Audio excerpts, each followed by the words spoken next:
নমস্কার বন্ধুরা, welcome to ইউনিকন। তো বন্ধুরা, এই ভিডিওতে তোমাদের কিছু ক্রিকেট আপডেটস দিতে চলেছি। ওয়ার্ল্ড ক্রিকেট, ইন্টারন্যাশনাল ক্রিকেট এবং আইপিএল ট্রেড রিলেটেড যেসব আপডেট বেরিয়ে আসছে সেই সব নিয়ে আমরা কিছুটা এই ভিডিওতে আলোচনা করব। ইন্টারেস্টিং ভিডিও হবে, লাস্ট অব্দি দেখতে থাকো। আমাদের চ্যানেলে প্রথমবার এলে আমাদের চ্যানেলটিকে সাবস্ক্রাইব করে তার পাশের বেল আইকনটাকে অন করে দিও। তো প্রথমে যদি আমরা কথা বলি 2026 টি-20 বিশ্বকাপ নিয়ে, তো 20টা দল 2026 টি-20 বিশ্বকাপে খেলতে চলেছে। আর সেই 20টা দল কিন্তু অফিসিয়ালি এখন কনফার্ম হয়ে গিয়েছে। তো কোন 20টা দল 2026 টি-20 বিশ্বকাপে খেলতে চলেছে? সেখানে ইন্ডিয়া এবং শ্রীলঙ্কা যারা হোস্ট, তার পাশাপাশি Afghanistan, Australia, Bangladesh, England, south Africa, United states, West Indies, Ireland, New Zealand, Pakistan, Canada, Italy, Netherlands, Namibia, Zimbabwe, Nepal, Oman এবং ইউএই। এই 20টা দল কিন্তু 2026 টি-20 বিশ্বকাপের জন্য অফিসিয়ালি কোয়ালিফাই করেছে। এই দলগুলোকে নিয়েই কিন্তু 2026-এর টি-20 বিশ্বকাপ হতে চলেছে। বাকি সেপ্টেম্বর মাসের জন্য আইসিসির প্লেয়ার্স অফ দ্য মান্থ যে অ্যাওয়ার্ড, সেটা কিন্তু মেন্স এবং ওমেন্স দুই দলই দুই ক্রিকেটেই কিন্তু ইন্ডিয়া পেয়েছে। মেন্স ক্রিকেটের ICC players of the month September মাসের জন্য হয়েছেন অভিষেক শর্মা, যেটা ডেফিনেটলি তার এশিয়া কাপে দুরন্ত ফর্মের জন্য তিনি পেয়েছেন। উল্টো দিকে ওমেন্স ক্রিকেটে কিন্তু সেই অ্যাওয়ার্ডটি পেয়েছেন স্মৃতি মান্ধানা।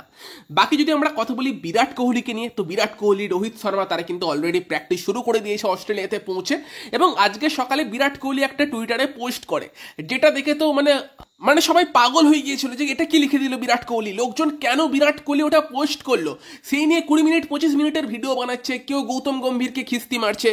তোমার বিরাট কোহলির পোস্টটা ছিল, the only time you truly fail is when you decide to give up. তো এই পোস্ট নিয়ে তো আলোড়ন পড়ে গিয়েছিল যে 2027 বিশ্বকাপ বিরাট কোহলি খেলছেই, এরকম কথাবার্তা উঠছিল। যদিও অবশ্যই বিরাট কোহলি 2027 বিশ্বকাপ খেলা উচিত, এবং সেটা দেখে আমারও মনে হচ্ছিল যে তাহলে তো ভালো সংকেত এটা।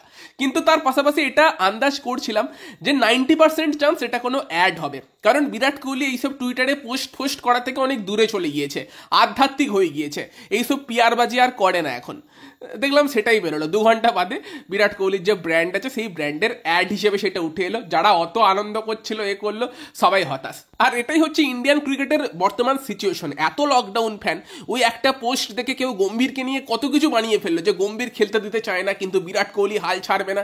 এইসব কত বড় বড় দেখলাম পোস্ট হয়ে গেল, লাস্ট অব্দি সেটা অ্যাড বেরোলো। তো এটাই হচ্ছে ব্যাপার, যেখানে ভেতরে ভেতরে সব ঠিকই আছে, বাইরে থেকে কিছু ফ্যান্স ভাবে যে কি না কি ঝামেলা চলছে। রোহিত শর্মা, বিরাট কোহলি, গৌতম গম্ভীরের মুখ দেখা দেখি বন্ধ, কথা বলে না একে অপরের সঙ্গে। অথচ আজকে ইজিলি গম্ভীরের সঙ্গে রোহিত শর্মা অনেকক্ষণ চ্যাট করে, কথাবার্তা বলে।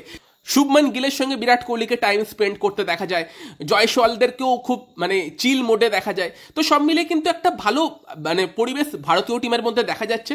এবং এই ওডিআই সিরিজটা কিন্তু ভীষণ গুরুত্বপূর্ণ। অনেকে বলছে এটা কোহলি রোহিতদের লাস্ট সিরিজও হতে পারে, বাট আমার তো মনে হয় না তারা এত তাড়াতাড়ি গিভ আপ করবে। অবশ্যই ব্যাটে রানটা দরকার, যদি রোহিত বা কোহলির ব্যাটে রান আসে সেটা অবশ্যই কনফিডেন্স দেবে। তবে আমি পাশাপাশি এটাও দেখতে চাই যেন জয়সওয়ালকেও ইন্ডিয়া ট্রাই করতে থাকে। কখন দরকার পড়ে সেটা তো বলা যায় না, বাট জয়সওয়ালকে নিয়ে এলে কার জায়গাতে নিয়ে আসবে, কারণ টপ 4 ফিক্সড আছে ইন্ডিয়ার। তুমি রোহিতের সঙ্গে শুভমান গিল ওপেন করবে, গিল এখন ক্যাপ্টেন, 3-এ কোহলি, 4-এ শ্রেয়াস আয়ার। জয়সওয়ালকে আনার মতো জায়গাটা নেই, এটা একটা প্রবলেম। তবে আমি চাই জয়সওয়ালকে একটা ম্যাচে হলেও যেন সুযোগ দেয় ইন্ডিয়া। কার জায়গাতে দেবে সেটা প্রশ্নের জায়গা, কারণ কাকে বাদ দেবে সেই জায়গাতে। এটাও ভারতীয় ক্রিকেটের প্রবলেম একটা। লোকজন বাইরে থেকে কমেন্ট করে যে এই প্লেয়ারকে সুযোগ দেওয়া উচিত, এই প্লেয়ারকে সুযোগ দেওয়া উচিত, কিন্তু কার জায়গাতে দেবে সেটা বলতে পারে না। জয়সওয়ালের অবশ্যই সব ফরম্যাটে খেলা উচিত, কিন্তু ওডিআই টিমে তাকে আনার মতো জায়গাটা নেই, এটাই প্রবলেম মেন। তো যাই হোক, সেখানে এটা একটা বিষয় গেল। এর পাশাপাশি যদি আমরা আইপিএল আপডেটস নিয়ে কথা বলি, সেখানে Kolkata knight Riders, KL Rahul সেই নিয়ে আবারও একটা গুঞ্জন উঠতে শুরু করেছে, যেই নিয়ে ওই গৌরব গুপ্তাই আবার নতুন করে রিপোর্ট করেছে, সেই নিয়ে আবার আলোচনা চলছে। বাট আমার এই ব্যাপারটা নিয়ে এখন অবধি কোনো আইডিয়া নেই যে কেএল রাহুলের কলকাতায় আসার কোনো চান্স আছে নাকি। তবে Sanju Samson definitely Kolkata knight Riders তার উপর রীতিমতো ইন্টারেস্টেড। তবে দিল্লি ক্যাপিটালসেরও ইন্টারেস্টেড কথা তোমাদের জানিয়েছিলাম। 3টে ফ্র্যাঞ্চাইজি মেনলি সঞ্জুর উপর interested, Kolkata, CSK, Delhi Capitals. তবে দিল্লি ক্যাপিটালস এই মুহূর্তে ট্রেড করার জন্য একটা চেষ্টা করতে পারে, কিন্তু দিল্লির কাছে কি সেরকম কোনো প্লেয়ার আছে যাকে রাজস্থানে দিয়ে দিল্লি সঞ্জুকে আনতে পারবে? সেই জায়গাতে ব্যাপারটা আটকে আছে যে তারা কাকে দিতে পারে। তো সেখানে কিন্তু দিল্লি ক্যাপিটালস লাস্ট মোমেন্টে একটা চেষ্টা চালাচ্ছে। তবে মেবি এখনো যেটা হাই চান্স, সঞ্জু কিন্তু অকশানেই আসছে। আর সঞ্জু অকশানে আসে মানে কলকাতা নাইট রাইডার্স কিন্তু front runner. Kolkata knight riders অকশানে সঞ্জুকে নেবার জন্য সমস্ত রকম প্ল্যানিং করেছে। তবে ইনকেস যদি সঞ্জুর সঙ্গে দিল্লির ডিল হয়, সেক্ষেত্রে নাকি কলকাতা নাইট রাইডার্স কেএল এর পেছনে অল আউট যেতে পারে, তাকে ট্রেড করার জন্য দেখতে পারে। এইটা হচ্ছে ব্যাপার, দেখা যাক এবার সেখানে ফিউচার কি হয়। তবে আমার তো মনে হচ্ছে যেটা হবার চান্স বেশি সেটা, এবং যেটা দেখে মনে হচ্ছে যে প্র্যাকটিক্যালি পসিবল, সেটা সঞ্জুর অকশানে আসা। সঞ্জুও জানে সে ট্রেড হলে 18 কোটি টাকায় বিক্রি হবে, অকশানে এলে তার দাম 25 কোটি অব্দি যেতে পারে, 25 কোটি প্লাসও যেতে পারে। এবং কেকেআরের মতো ফ্র্যাঞ্চাইজি যারা 3 বারের চ্যাম্পিয়ন, সেখানে আসা মানে সঞ্জুর জন্যও সেটা ভালো। ইডেনের পিচটা সঞ্জুকে স্যুট করবে, ব্র্যান্ড ভ্যালু বাড়বে এবং একটা মানে সফল ফ্র্যাঞ্চাইজিতে সে জয়েন করতে পারবে। তো সঞ্জুও সব দিক থেকে চাইবে অকশানে আসতে, যেন কেকেআরের মতো টিম বা সিএসকে এর মতো সফল টিম যেন তাকে নেয়, সেটা সঞ্জুরও টার্গেট হবে। তো সেটা আমার কাছে রিয়েলিস্টিক পসিবিলিটি ওটাই লাগছে যে সঞ্জু অকশানে আসছে, কেকেআর অথবা সিএসকে, যেখানে মেনলি কেকেআরের চান্স বেশি, কারণ কেকেআর বেশি পার্টস নিয়ে যেতে পারবে, তাকে পারচেস করছে। এটা গেল একটা পসিবিলিটির কথা, যেই নিয়ে বারবারই আলোচনা করেছি। মিচেল স্টার্কের উপরও কেকেআরের একটা ইন্টারেস্ট আছে, তবে মিচেল স্টার্ককে পাওয়াটা কেকেআরের জন্য চাপ হতে পারে। কারণ সঞ্জুকে যদি কেকেআর নেয় বা ক্যামেরুন গ্রিনকে নেয়, সঞ্জু অথবা গ্রিনের মধ্যে একজন কেকেআরে আসছে, এটুকু বলতে পারি গ্যারেন্টি দিয়ে। তার পাশাপাশি যদি স্টার্কের মতো একটা প্লেয়ারকে নিতে যায়, ডেফিনেটলি রাসেলের মতো একটা প্লেয়ারকে কেকেআরকে ছাড়তে হবে আর কি। এবার সেটা কেকেআর করবে কিনা সেই নিয়ে তো আমরা জানি না। এবার ব্যাপারটা হচ্ছে যে মিচেল স্টার্কের জন্য যে ফ্র্যাঞ্চাইজি এই মুহূর্তে সব থেকে বেশি ইন্টারেস্টেড, সেই ফ্র্যাঞ্চাইজিটা হচ্ছে লখনৌ সুপার জায়ান্ট, যাদের কিন্তু প্ল্যানিং কিছুটা ডিফারেন্ট হচ্ছে।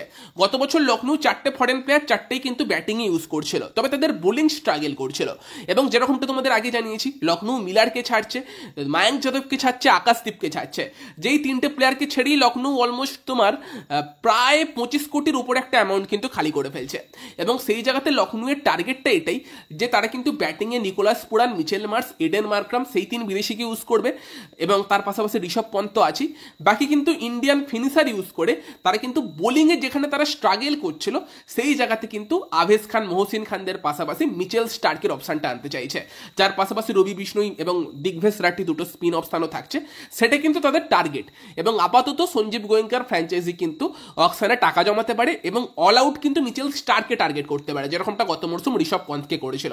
ফলে কিন্তু লখনৌ সুপার জায়ান্ট দলে মিচেল স্টার্কে যাবার একটা রীতিমতো ভালো রকম পসিবিলিটি তৈরি হচ্ছে। এবার বাকি তো অকশন ডাইনামিক্স, অকশনের দিন কোন ফ্র্যাঞ্চাইজি কি প্ল্যানিং নিয়ে আসবে সেটা তো অন্য কথা। বাট আমরা জানি যে সঞ্জীব গোয়েঙ্কা তাদের যে মাইন্ডসেট, তারা একটা প্লেয়ারকে টার্গেট করলে তার জন্য অল আউট যায়, এবং সেখানেই কিন্তু তাদের মেন প্রায়োরিটি, মেন টার্গেট এই আইপিএল 2026-এর মিনি অকশনের আগে হতে চলেছে মিচেল স্টার্ক।